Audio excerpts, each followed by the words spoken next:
Welcome to the NMAA Baseball and Softball Seeding and Selection Show, Part Do, or Duh, or Dos. I speak many languages here. Last week we covered the larger schools, and today we will release the seeds and matchups for baseball, Class 1A, and softball, A2A. Before we announce the two brackets today, let's review the seeding and selection process. This is a whole learning process for everyone.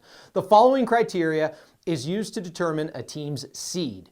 We look at finish in regular season district play, head-to-head matchups, wins against district championship teams, regardless of class, overall record, maps, preps, rankings, and member school input. Now that's the coach's input and rankings. So that input can sway a team in one direction or another. There is no input given by NMAA members. Let me repeat that. No input by NMAA members is given. It's all data-driven. There's no bias for or against any school or team. Now that that's out of the way, today we will start with baseball, and the top team in the Class 1A bracket is, drum roll please. See, we got a drum roll this week. Might be a little overkill. Killer. Really a no-brainer, undefeated Gateway Christian. Gateway Christian won it all back in 2014, which was the last time 1A teams were in a classification by themselves. Rick Rapp and his group are a perfect 18-0. This year's team has been a great joy to coach. These guys have worked hard. They really love to play baseball. We've had great leadership from our seniors. We've got 4 seniors that have played with us for about 4 years, and they've been a great example. They've worked hard, been an encouragement to their teammates, and they've just done a great job this year. And then our underclassmen have really stepped up this year. They've really worked hard, and they really get along with each other. And so it's been a real joy as a coaching staff to coach them this year. And our approach to this season has been that the most important game is the next one. And so we try not to look ahead. We want to look at the next game, focus on what we need to do in that game, and when that one's over, then we begin to focus on the next game. And then once we're in a game, we just want to win each inning. So we take one inning at a time, one game at a time, and so far that approach has worked pretty good for us. The Class 1A bracket is a party of 4, and here they are. Gateway will take on Elida. The other semifinal matchup is Jemez Valley and Dora. Jemez Valley is led by head coach Forrest Becker, who has 12 wins on the year and lifted the Blue Trophy back in 2013. He knows Gateway will be tough to take down for any team. Gateway's a very tough team. Roswell's a great baseball community, and those kids have been giving a lot of people a lot of headaches all year, both at the plate and on the mound. So we're gonna have to be ready. We're gonna have to be ready hitting the ball. We're gonna have to be ready in the field, and just get a really good week of practice and continue to try and improve. And that's one thing that I've tried to work with these guys on, is trying improving every day and working towards getting better at something every day, and all those little things. And so if we can keep that mindset, and I think we'll be ready for the moment. And when it comes, we'll be as ready as we can be and ready to compete. And that's all you can ask for. This year's group of guys they're a really fun group. They keep me laughing all the time, and they've got a great approach to the game. They're very balanced, and they're very passionate. They eat, sleep, breathe it, live it, love it. And we're led by seniors Jordan Chinina and Henry Garcia. And it's just been a really fun year to come out here and work with these guys every day and in this beautiful setting. So I've had a great time. It's been fun.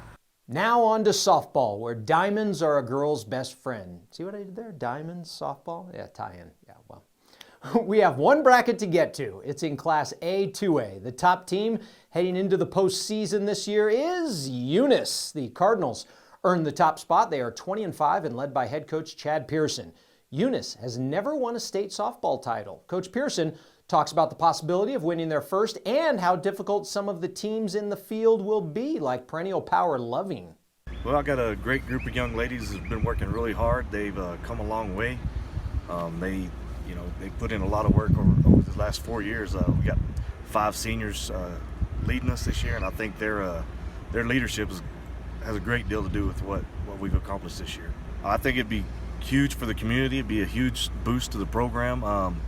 yeah, we've never been there, so we're really looking forward to getting there and hopefully getting there. You know, we got a lot of good teams to play in front of us, and if we succeed at getting there, it'd be huge. And if we could win, you know, maybe it'll be a catalyst to boost the program for years to come. You know, Loving is a great program. They've had a lot of success over the years.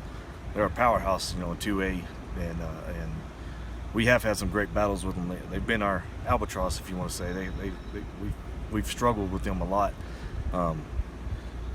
As that being said, there's a lot of good programs in the state this year, and whoever we come up against, we'll battle them out and see it all works out. Now let's take a look at the bracket. Eunice gets Pecos. The winner of that matchup will take on McCurdy or Logan. Capitan earn the 5 seed. They get Jemez Valley. The winner of that matchup will meet Mora or Santa Rosa. Lordsburg is a 3 seed. They'll take on Navajo Pine. Dora is the 6 and will face Estancia. Jal has won 7 titles, but none since 2011. They're the 10 seed this year against 7 seed Rehoboth. And Naka is in as a 15 against 2 seed Loving. Now Loving has played in the state final 10 of the last 12 years. They've won 16 state championships in softball. That's tied with Carlsbad for the most in New Mexico history. Our team is really young. We've only lost 2 last year, so we have a lot of returnees this year. But I think defensively and offensively we're really strong. I think it's just really a winning tradition that we have. Our girls know the feeling of what it's like to be in a state game. They know the pressure that it feels, so there's not really any nerves that take place. We know how to conduct ourselves and we know how to act when it comes to state games. So I think I'm looking forward to state this year because I think we're going to do really well. I honestly think it's going to be us and Eunice in the end. And I tell my girls, you know, it's there for the taking. It's going to come down to who wants it more, and I think my girls are ready. It's definitely going to be a good game, but I'm looking forward to it. With the wild weather this past week, most of the other first-round baseball and softball games have been played, but be sure to check our website, nmact.org, for all the latest updates to both of the brackets.